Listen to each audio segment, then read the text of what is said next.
The people who, when I started going to these meetings, we were arch enemies. By the time we got done with that process, we're drinking a beer, we're eating a salmon, we're eating a potato, we're eating some beef, and we're having civil conversations about how we're going to fix this world. Ronnie Reed, a fisherman for the Crook tribe, is describing how Native Americans on the Klamath River eventually became friendly with Klamath Basin farmers and ranchers. In 2010, the groups appeared to settle disputes over water that had dragged on for years. They signed settlement agreements that reshaped water use on the Klamath River. There was just one problem. Congress needed to sign a bill that would fund the accords. Republicans refused to do so. The sticking point? 4 dams on the Klamath River that the tribes insist must come down.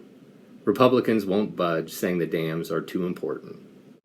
Now, as the agreements are about to expire, the various groups who signed off on them are expressing deep frustration that their hard-fought compromise was allowed to die, leaving an uncertain future for those whose livelihoods and traditions are dependent on Klamath River water. We spent a lot of time, a lot of money, and a lot of effort.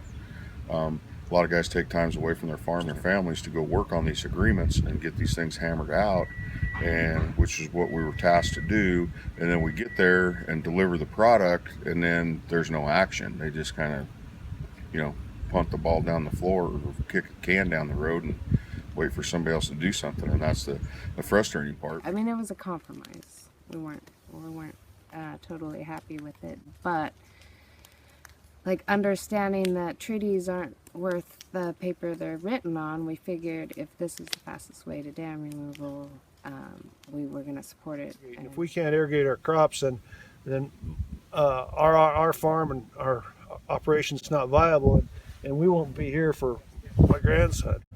So that's the reason that I was so behind these agreements, and why it was so easy for me to throw in with the other parties, because everybody, the other negotiators, the other stakeholders in the process, the resource users in the process, had the same goal as I do. They wanted stability for their communities, and they wanted something there for their future generations.